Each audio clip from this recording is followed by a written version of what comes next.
Hello everyone. Today I wanted to do a recap of the National UPS Teamsters Agreement from 2018 to 2023. I wanted to dedicate this video to all my brothers and sisters in Brown. I know you all have a hard job and I respect you. It's not easy working where we work. I did want to document all this information while it's still fresh, and a lot of the materials are still available. And this is going to be a three-part video. The first part is going to go over the contract and the history behind it and what had happened. The second part of the video is going to be some of my own personal opinions. And the third part of the video, we're going to have a little fun with the retro check. So I hope you stick around. It's going to be kind of funny. Okay, first and foremost, part one, we're going to talk about the contract. We're going to talk about how it started and progressed. So the very first part is that there was a brownout. I remember going to the local union hall and asking my shop stewards and trying to find information online about the contract, and a lot of people said there was a brownout. We couldn't get any information. The local union halls didn't know anything. Shop stewards didn't know anything. There was some information leaking out on the internet, and so we didn't really know what to believe. According to media reports, Hoffa had fired Sean O'Brien after 6 months. He was our top negotiator. He basically sent an email. He had his secretary send an email that said that Sean O'Brien was fired, rather than have done this in person. And a lot of the media reports had said that it was because he was standing up too harshly towards the company. Okay, now we're going to talk about the strike authorization. The strike authorization vote occurred. It's one of the only flyers that I don't have left. I can't find it. It was done by ballot point. The national contract, it represents anywhere from 240,000 to 260,000 Teamster members, depending on what articles you read. The deadline to vote for the strike authorization was June 3rd, and the votes were tallied on June 5th of 2018. 93% of the people voted to strike, authorize a strike, and it was not a large majority that voted. It was, I think the original reports were about 19% voted. So it was a very large portion of the people that did vote voted to authorize a strike. Okay, next we're going to talk about the vote no and the vote yes camps. I have a quarter here from my retro check, and we're going to flip it because I want this video, the first part of this video, to be very unbiased. So heads, we're going to be vote yes. Tails, we're going to be vote no. Okay, it's heads. So we're going to talk about vote yes first. So the reasons the vote yes camp wanted everyone to vote yes was that you get a pay raise. Everybody got a pay raise. Part-time, full-time, part-time pay raises. Theirs was almost $3 an hour. Full-time, they receive about 70 cents, and then through the duration of the contract, it's about $4.15.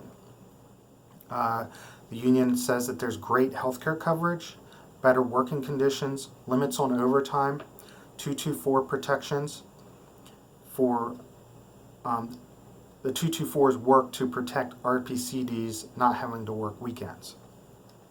There's limits to the 70-hour work week, harassment paid on a national level. There's also contributions to health and welfare, as well as our pension plan. There's a full-time 40-hour guarantee as long as there's part-time utility workers or part-time cover drivers working. There's a creation of 5,000 full-time jobs, and they also said that there's going to be less subcontracting from trailers moved from the rails to be covered by Teamsters. The IBT specifically states that you will enjoy wages, health care, and pension, and there will be improved working conditions. They also say that there will be, if someone were to vote no, there would be work stoppages with no further review by the members. There's contractual protections on technology that they feel were strengthened, as well as the company must give a verbal warning after 2 infractions of such a seatbelt violation. They also state that the contract is worth $4.5 billion. These are some of the flyers that I've received from multiple people during the negotiations. So here's one from UPS specifically, and it says that increased wages, higher health care and pension contributions, and more 9/5 protections. This one here is from the IBT itself. It says, vote yes on the UPS contract to get the pay raise you deserve.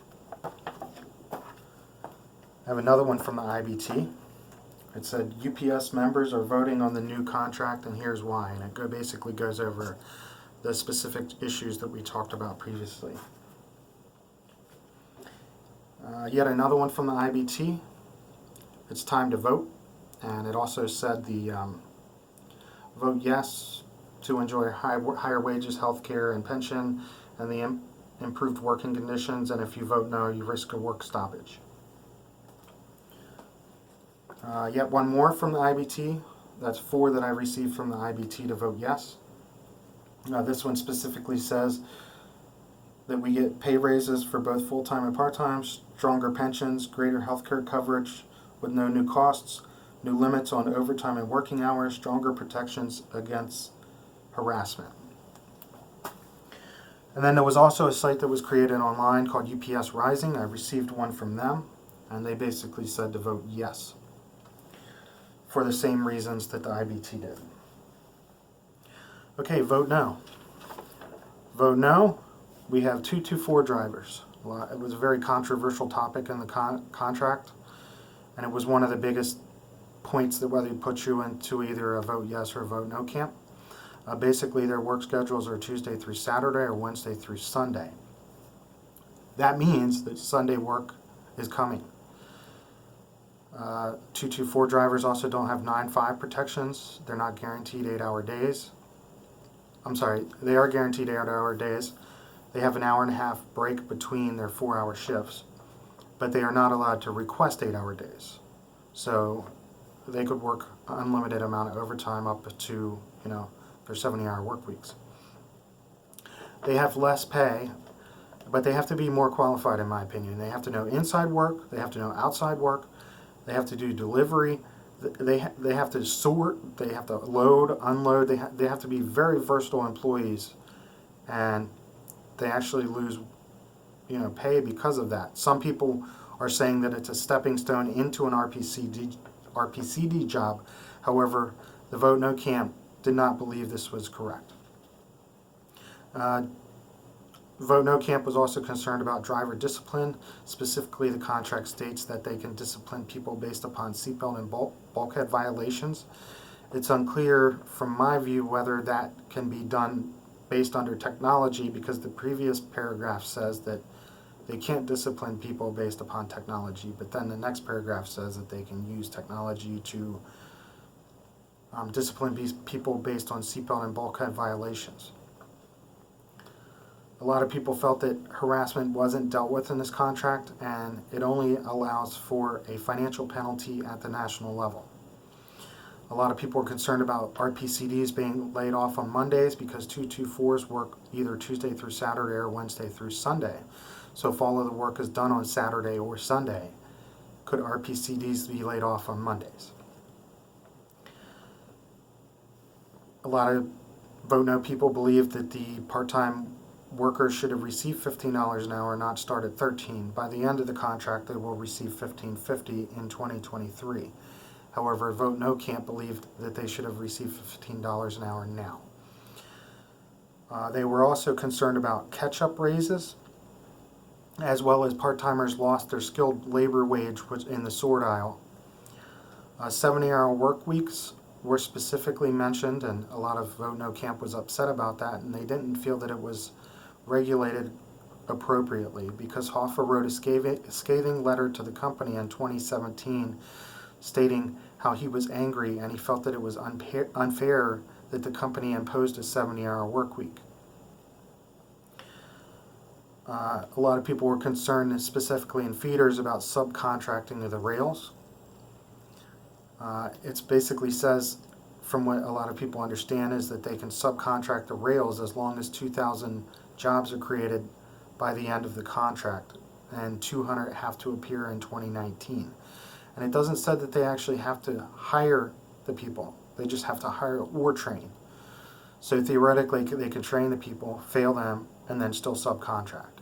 Whether they will do that is unknown. The other factor that the Vote No camp was upset about is that the 9.5 protections, they do get paid, but nothing stops the company from working people over 9.5. They can just continue to pay the financial penalty. 223 jobs could theoretically be eliminated because the contract says that a 223 and a 224 job can be interchangeable, and they can use 224 jobs to replace the 223 jobs, which means that inside-outside jobs could be removed for inside-outside jobs or delivery jobs. So it could limit 223 movement within the company. A lot of people believe that part-timers, once again, deserved $15 an hour. A lot of people also thought that it was unfair that the company brought in roughly $5 to $6 billion the previous year and $4 billion the previous years, and that they didn't fear that we were getting a fair enough contract considering those profits by the company. Okay, next we're going to move on to the actual voting and what occurred. So the National Master vote, oh, I forgot to go over, I have the Vote No. I received nothing from the company or the union or UPS Rising about voting no. The only people that were fighting for Vote No was Teamsters United. This is actually one of their flyers. They say no catch-up raises for part-timers, driving on weekends for less pay, no way, $13 is an insult, as well as nothing here for part-timers. So this is a part-time pamphlet. They also had signs that I had purchased. These are some of them. I'm not going to show you all of them, but I have quite a few of them. I'll just show you some of the highlights. These were in my car. And there we go. That'll be the last one I show you. Also at the Union Hall, they had a sticker that says fight for 15 when we're fighting for 13 for part-timers. I thought that was kind of interesting. So the implementation of the contract. This was my voting ballot. I don't want to show my personal information. It also came with a copy of the contract, as well as a copy of a voting information letter with questions and answers, as well as my local area supplement, which I'm in the Atlantic Division.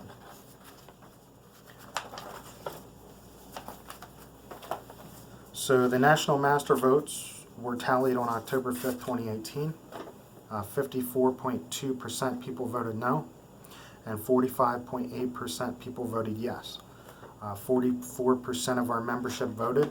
Therefore, the union decided to impose, specifically Dennis Taylor decided to impose the implementation of the 2/3 rule under the Teamsters Constitution. This has not previously been used before, as well as it had been used previously in 2013 supplements. However, they did not use it for a national contract.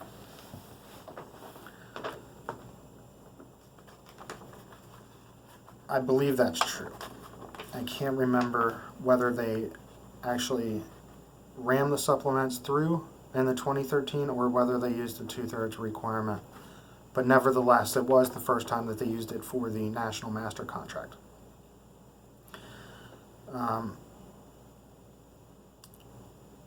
There was two supplements that were left. There was the Central PA and the New York supplements. And there was talk whether the union was going to ram those supplements through, even over the rule of the 2/3 vote, because they had more than 50% voting as well as a majority voting no. I believe New York's was at 90%. And so there was talk about them ramming through the contracts. And so instead what they did was they said, okay, we're not going to ram them through, but if you vote no, we're going to implement the previous supplement that we had wrote, which was a worse supplement. So your best bet is to just vote on this supplement. And that's how they wound up getting the supplements through. The union, after the National Master Contract was ratified, said that they were going to renegotiate and go back to the table to possibly renegotiate some of the issues that concern its members.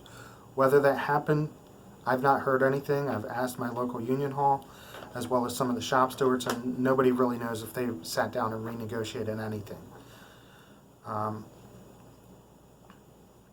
Once all the supplements were ratified, the contract was implemented on April 29th of 2019. The contract ran retroactively from August 1st of 2018 to July 31st of 2023. There were questions about whether back pay or retro checks would be received by members who left the company prior to the implementation of the contract and the distribution of the retro checks. One of the articles I read by a company representative basically said it's going to be on an individual case-by-case basis. So I do not know how those cases fared. I would suspect that they're probably going to either have to go to court or people would just give up on fighting those. August 1st, 2018 to July 3rd, 2019 is how long it took us to receive our retro checks. It was nearly a year. The company said that retro checks would be released 6 to 8 weeks after the contract was implemented on April 29, 2019. There was later media reports that said that Dennis Taylor had agreed with the company to extend the deadline of the checks to the first week of July because of quote-unquote multiple classifications and pay rates which require manual calculations. I find this interesting because UPS can mail a package from China to New York City in one day, yet it takes almost 10 weeks for people to receive their back pay checks. Most of the back pay was received on July 2nd in the form of direct deposit. I personally receive a paper check, so my check was received on July 3rd. Some members reported management holding their checks because there was fear that there was going to be massive call-outs because July 4th was on a Thursday and they were afraid that everybody was going to call out on Friday. So some management teams elected to give their members their back pay checks on Friday, July 5th. There was much frustration and disappointment on both sides. It was a very hotly contested contract. It was frustrating on both sides. Vote yes camps, vote no camps. Vote no camps were specifically affected because, one, their vote was overruled by the IBT. Two, for everyone, there was huge frustration and retro check delay. I did receive my retro check. Here it is. I'm not going to show you the personal information, but I can tell you I received, I worked 1,760 hours straight time, as well as 266 hours of overtime through the period of the retroactive raise.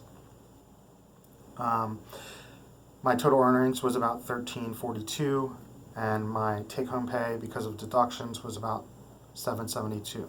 So because of my deductions and taxes, I received almost half.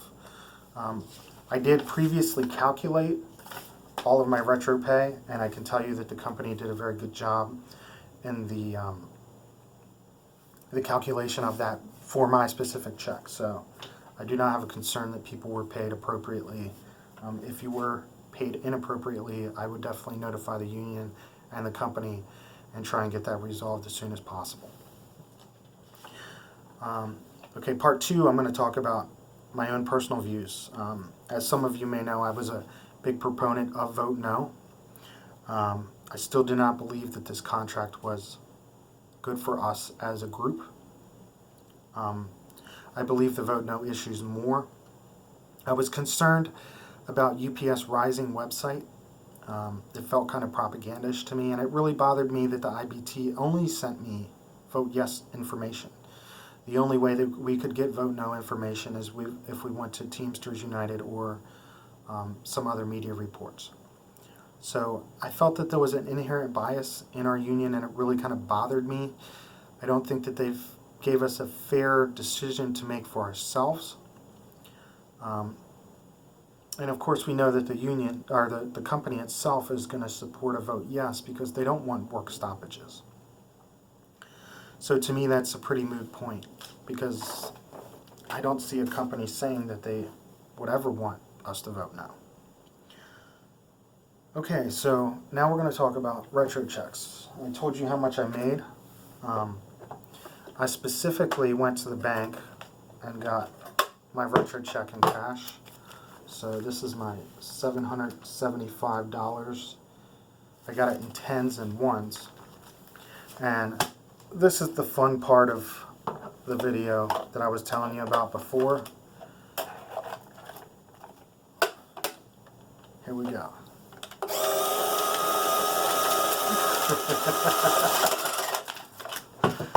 All right, everybody. Have a good day.